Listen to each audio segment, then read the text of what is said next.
ancien champion du Benelux, 12e combat pour lui, du team Buffy, Stéphane Voda.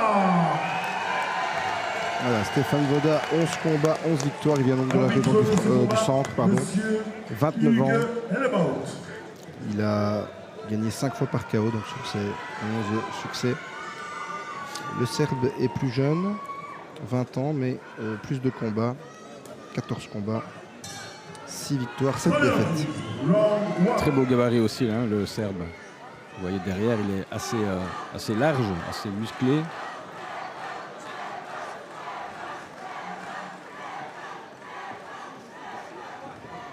Et Stéphane Voda qui est très, très soutenu, hein, puisque allez, il ne fait qu'une vingtaine de minutes entre sa région et Charleroi. Il y a une très grande communauté évidemment italienne. Il y a une grande tradition aussi dans la région du centre, les boxeurs italiens. Angelo Licata, puis plus près de nous, il y a Carmelo Ballone, tous des grands champions dans les petites catégories. Et la maison Buffy sait y faire, hein. C'est vraiment un club très, très bien installé dans la région et ailleurs, et qui a donné beaucoup à la boxe et qui donnera encore beaucoup à la boxe. L'enjeu aujourd'hui pour Stéphane, outre la victoire recherchée bien sûr, c'est de franchir de nouveau une étape, parce que voilà, il a été champion de Belgique, du Benelux, et là maintenant il aimerait bien s'attaquer à l'Europe. Et une victoire aujourd'hui lui ouvrirait sans doute certaines perspectives, certaines portes. Au niveau continental, en effet, oui. Oui, c'est rapide, hein, puis son jab avant, son point droit qui repart après. Regardez comme ça va vite. Et il s'étend bien en fait, hein, Stéphane Voda. Vous voyez, peut-être pas nécessairement l'avantage de la longe, mais vous voyez, il tend son point gauche, pas vraiment comme un coup de fouet, comme un ressort.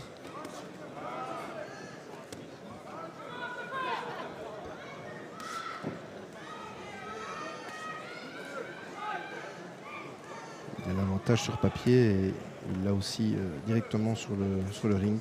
On voit bien qu'il prend les choses en main.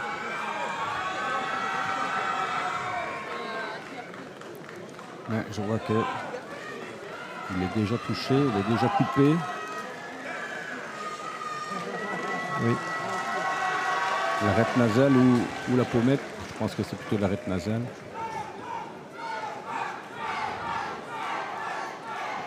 C'est dire la précision des coups de Voda, hein, qui est... Oui, ces coups sont secs et précis. Il sait ce que c'est toucher, il sait ce que ça veut dire.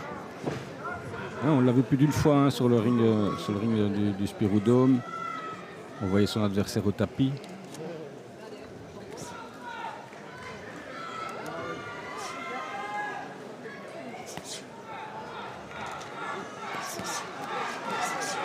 Il vient de coincer son adversaire dans le coin du ring.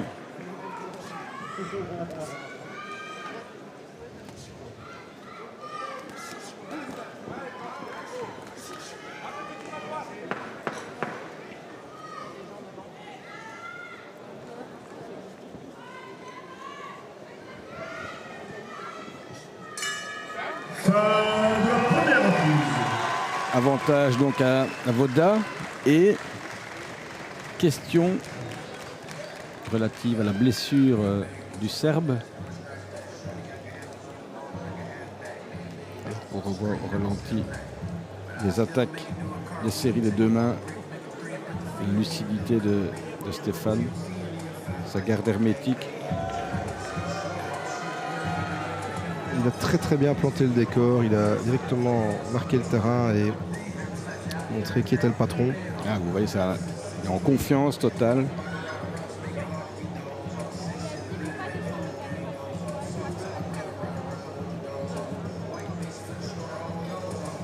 Alors que les travées du dôme commencent à bien se garnir petit à petit.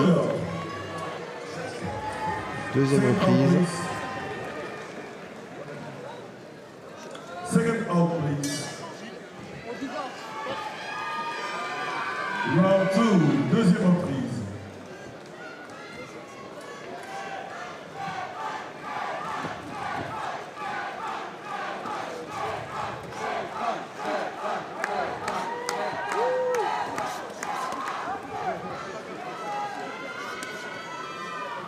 Ça travaille bien, les deux mains. Et ça touche. Très peu de déchets, effectivement. Ça touche dû à la rapidité et la précision des coups. Mais attention, même si là ça garde assez basse, le Serbe a l'air de réagir assez puissamment.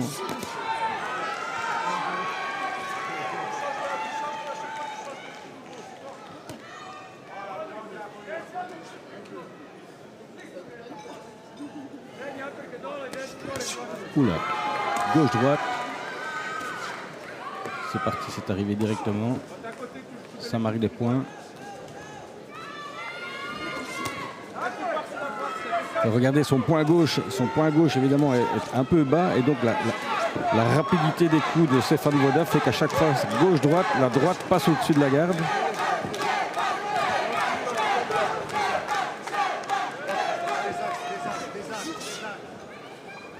Stefan qui continue sa marche en avant.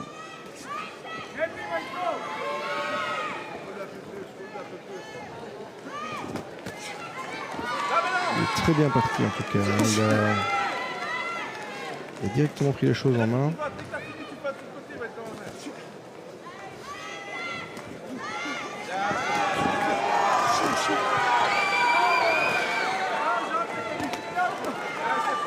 Avec Voda, le spectacle montre déjà d'un cran. Hein.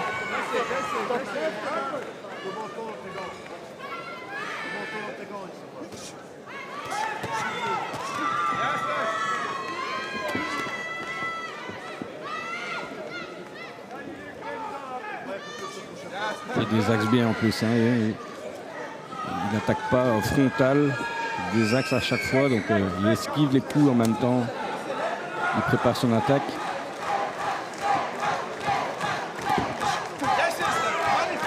Très belle esquive de part et d'autre.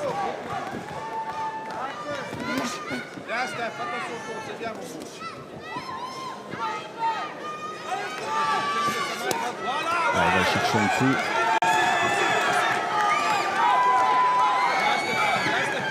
Stéphane est lucide. Il est toujours bien en garde. Très belle séquence. Barry en haut, en bas, c'est pas mal du tout. Et il remporte évidemment magnifique round. Deuxième reprise, ouais, c'était vraiment spectaculaire. Et le Français, le Serbe, pardon, a rendu coup pour coup. La question de savoir maintenant si la condition est là, parce que nous sommes dans la troisième reprise. Est-ce qu'il est capable de tenir le cardio sur encore 2-3 rounds comme ça, c'est un des enjeux. Regardez au ralenti là. Les attaques de Stefan Voda.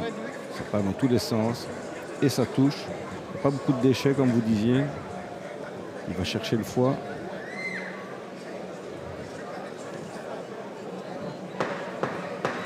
Il y a de la puissance, il y a de la technique.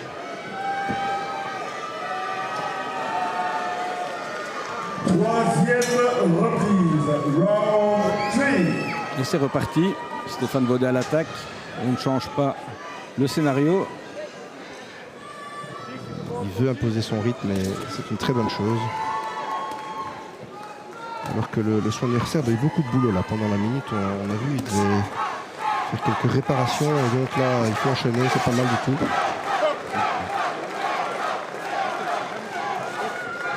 L'ambiance monte, les nombreux supporters de Stéphane sont en voie.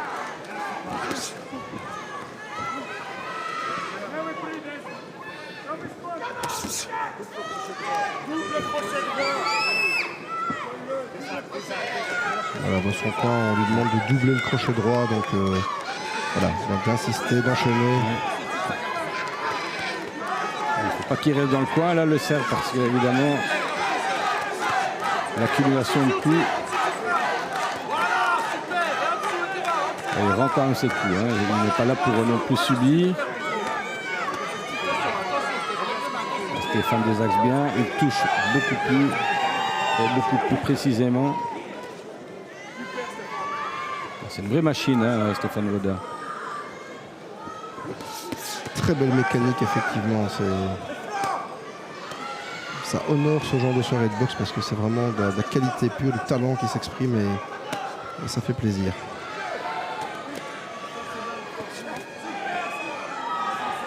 Il vient d'aller chercher un coup qui est assez rare. C'est ce crochet qui part du dessus et qui descend dans la garde de son adversaire.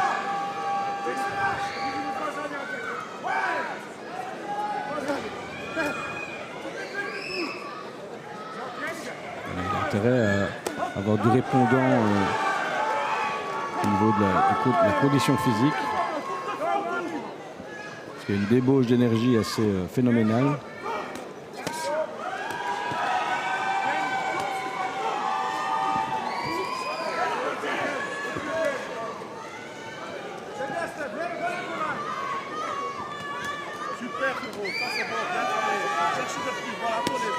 Alors dans sa boxe offensive, je vous parlais tout à l'heure de Jean-Marc Renard, Stéphane Voda, il est un peu sur les traces de Jean-Marc Renard. Vous savez, c'est vraiment ce boxeur, les pieds à plat qui avance, bien en garde, et les coups, ça part dans tous les sens, avec une précision, une rapidité et une puissance assez grande. Et donc, évidemment, minute après minute, ça sape un peu le physique du boxeur adverse.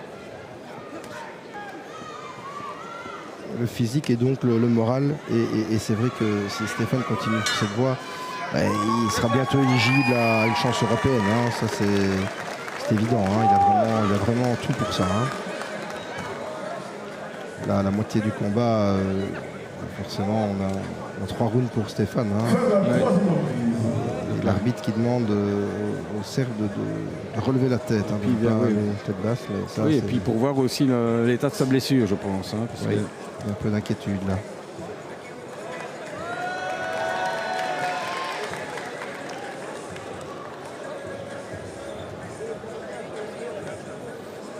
Alors que dire dans le coin serbe? C'est assez compliqué hein, face à un adversaire comme ça, à part essayer de boxer défensivement, d'éviter les coups, de bouger un maximum et d'essayer de trouver le contre. Quatrième reprise.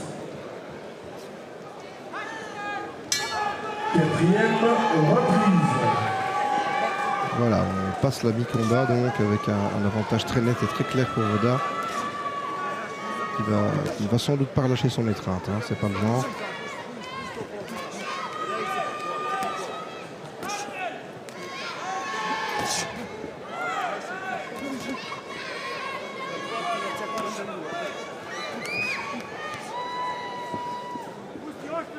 Un très bon combat de jonction entre la première partie et puis le plat consistant, parce que là on est entré quand même dans un niveau de qualité assez appréciable. Très bon esquive de Stéphane là. Ouais.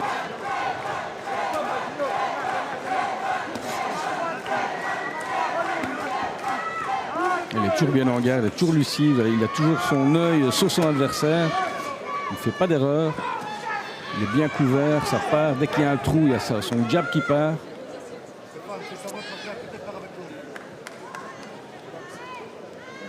Très bon arbitrage aussi, hein, parce qu'on ne le souligne pas toujours, mais c'est chaque fois les interventions avec à propos.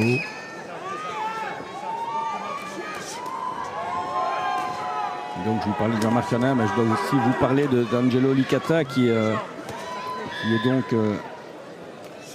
un très bon boxeur dans la même catégorie, qui a donc sévi dans les années 80, fin 70-80. Il faisait partie du boxing club de la Louvière.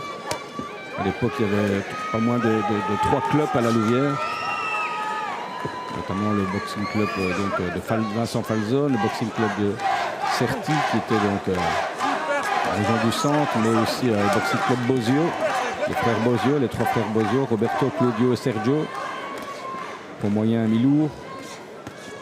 Et donc je peux vous assurer qu'à la Louvière, on boxait quasiment tous les 15 jours. Et il y avait de l'ambiance. Donc Angelo Licata, c'était un boxeur d'origine sicilienne, très classique, très jeune, boxeur, et qui est passé professionnel à 18 ans, qui à 20 ans était au sommet de sa carrière.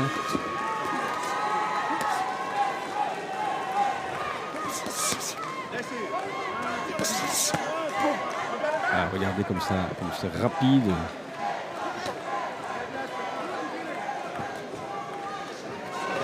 Pourtant, il est encore là, le Serbe, il est hyper courageux.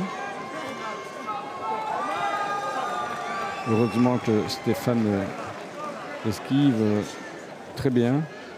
Il est toujours présent.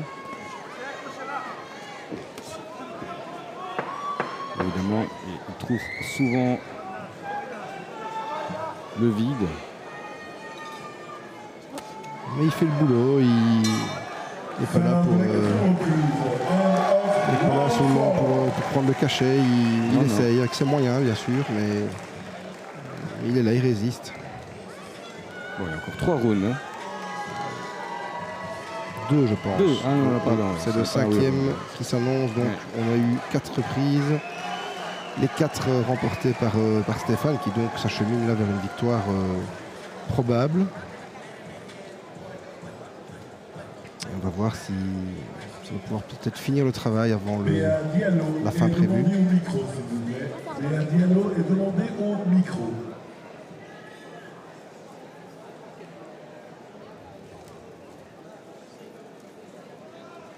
En tout cas, le public ne s'y trompe pas, hein, parce que les encouragements pour Voda ne viennent pas que des gens qui ont fait le déplacement de la région du centre.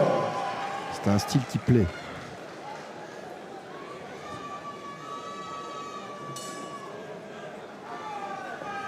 Cinquième reprise, round 5. C'est toujours le même scénario. Stéphane Voda prend le centre du ring et avance un petit pas.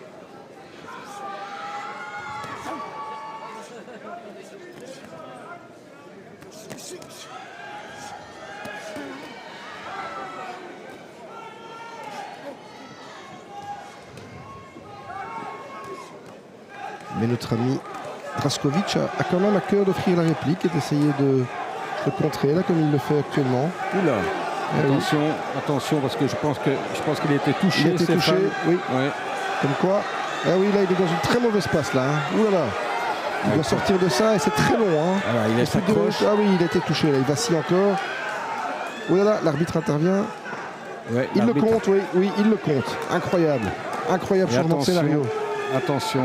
C'est dingue. Ouh là là. Oui, il a bien vu l'arbitre. Hein. Attention, est-ce que Stéphane a récupéré?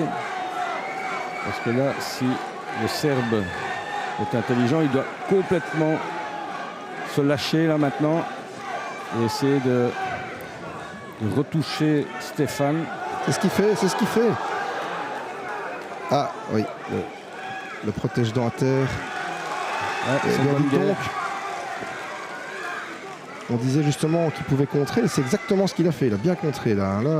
Et le protège-dents, apparemment, c'est le protège-dents du Serbe. Oui. Là, c'est un peu dommage parce que là, il se saborde un peu en perdant son protège-dents. Oui. Oui, je pensais que c'était celui de Voda. Et il permet à Stéphane Voda de récupérer quelques secondes de répit. Là, il doit absolument pas se battre, Stéphane. Il doit essayer de jouer avec les esquives. Et regardez, il frappe aussi de toutes ses forces. Il essaie de placer son large crochet gauche. Et il a récupéré apparemment parce qu'il se remet à l'attaque et il frappe. Regardez. Belle réaction de Stéphane Voda qui, après avoir été un peu en perdition, a récupéré. Et... Très beau round, hein, très beau round.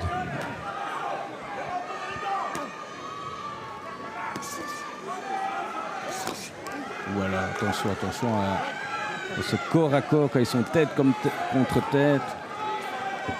Et vous voyez la condition qui fait la différence parce que le Serbe aurait pu en finir et il a été pris de court. Et c'est lui qui est de nouveau touché là. On est vraiment passé par toutes les couleurs là dans ce round.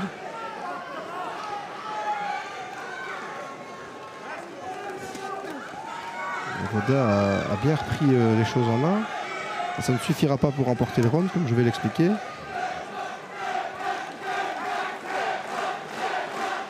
Voilà, les encouragements de public sont à propos. Stéphane qui essaie de placer son large crochet droit. Et on va revoir au ralenti et je suis curieux de voir. Il y a eu un contre en fait, il y a eu un contre. Ouais. Il a vacillé une première fois, une deuxième fois. Et l'arbitre, fort à propos, l'a compté 8, ce qui était tout à fait logique. Regardez là, il est dans les cordes, hein, comme on dit. Voilà, il a pris quelques crochets au visage. Et il accroche intelligemment. Voilà, vous voyez là, c'est là que l'arbitre intervient parce qu'il voit que Voda n'est plus très lucide. Alors, le round est perdu par Voda 10-8, puisqu'il a été compté. Attention, parce que quand le round est perdu suite à un contre, mais que sur l'ensemble Voilà. du round, ça. Voda avait quand même remporté le round, ça peut être ça. un 19. Le 18 peut Voilà. se transformer en 19 parce que le boxeur touché a remarquablement bien récupéré. La théorie, c'est qu'il est battu 18. Et puis on verra dans l'appréciation. Mais je ne serais pas surpris que certains marquent 18 et d'autres 19. Mais la théorie, c'est celle-là. Donc ce qui veut dire que l'écart, c'est peut-être un peu réduit quand même, que ce soit 18 ou 19 pour le Serbe. Et là, apparemment, Stéphane a Repris du poil de la bête, Oui. là, il repart avec son gauche-droite. et il sait maintenant à quoi s'attendre, ce qu'il faut éviter.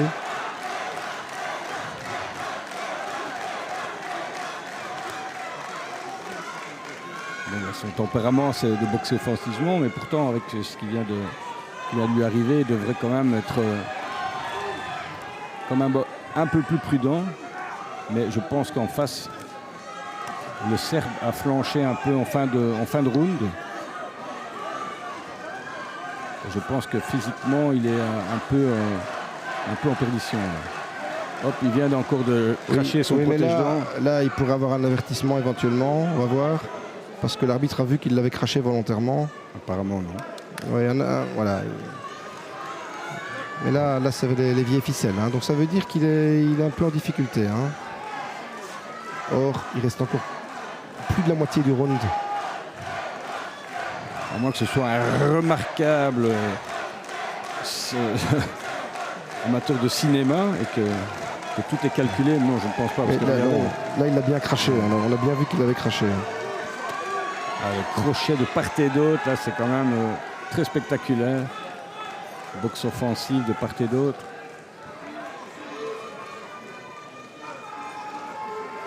Un très beau combat, vraiment, avec Des boules d'énergie incroyables. C'est ça, voilà, il donne tout. En tout cas, ils vont bien dormir tous les deux.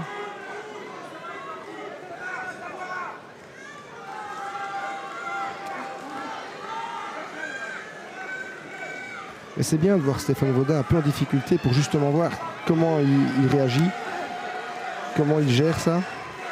Ouais. En effet. Ça permet aussi de grandir, il ne faut pas toujours gagner trop facilement non plus, ça ne sert à rien. Ah, il avait des répondants. Et là, je pense que c'est un des meilleurs adversaires qu'il ait rencontré depuis son début de carrière.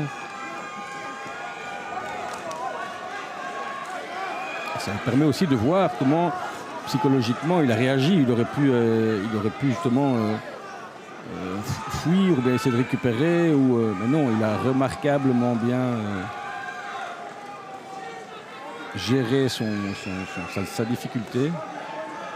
Ce qui prouve en fait que l'homme a du cran, il a du courage. Oula, il vient de lâcher un bon crochet droit. Et il remporte ce round. Hein. Magnifique réaction de Stéphane.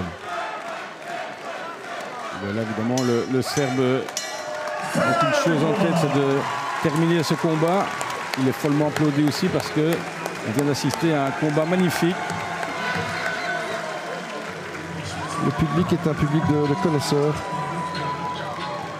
Stéphane devrait gagner de 3 ou 4 points, hein, malgré son petit souci. On va voir un peu, comme vous disiez. Hein, est-ce que c'est 18 ou 19 pour le Serbe dans cette reprise plus difficile?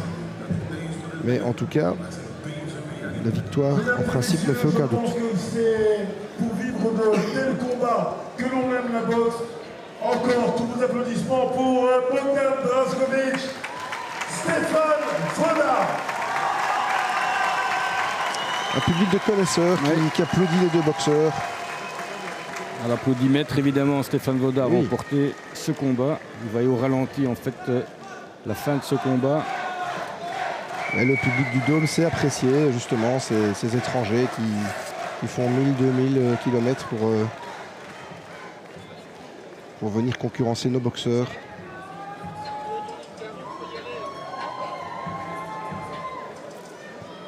Et on attend le résultat, donc 58-55, quelque chose par là. Oui. En principe, on va voir ce que ça donne.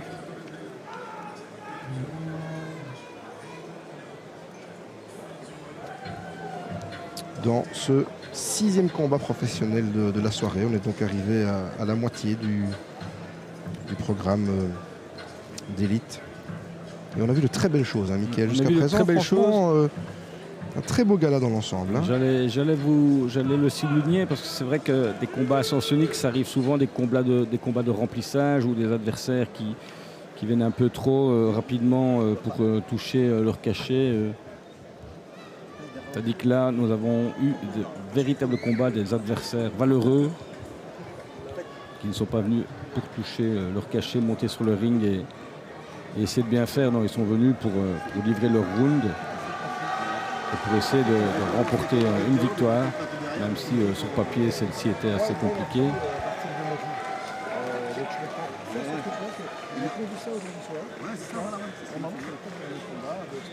C'était chaud, c'était disputé, c'était comme on l'a. Et au bout du compte, les 3 juges donnent un très court avantage, 1 point dans le coin rouge, Stéphane Voda. 1 point, donc vous voyez, tout est à l'appréciation des juges. Ces applaudissements, c'était un superbe combat. Chapeau, Stéphane Voda. Et donc c'était très court finalement. C'est très court et oui. Je ne comprends pas très bien 1 point, mais bon voilà, oui. C'est vrai que les adversaires se tenaient très fort, mais je pense quand même que Stéphane a remporté davantage de rounds que son adversaire. Ce n'est pas la première fois de la soirée que voilà, il y a certains jugements. On est déjà chez les amateurs avec des écarts voilà, trop grands, trop courts, mais bon, ça c'est l'appréciation. Et puis comme on disait, les juges ils sont au bord du ring. Ouais. Peut-être ils ont vu des choses qu'on n'a pas vues, ils ont peut-être senti des choses. Mais bon voilà. En tout cas le combat ne souffre aucune discussion. Photo de famille avec Maurice Buffy, qui je vous le rappelle, qui a été un poids super welter et poids moyen de très grande valeur chez nous dans les années 70-80 et qui ici même à Charleroi a remporté une très belle victoire et un titre de champion de Belgique contre De Castecker.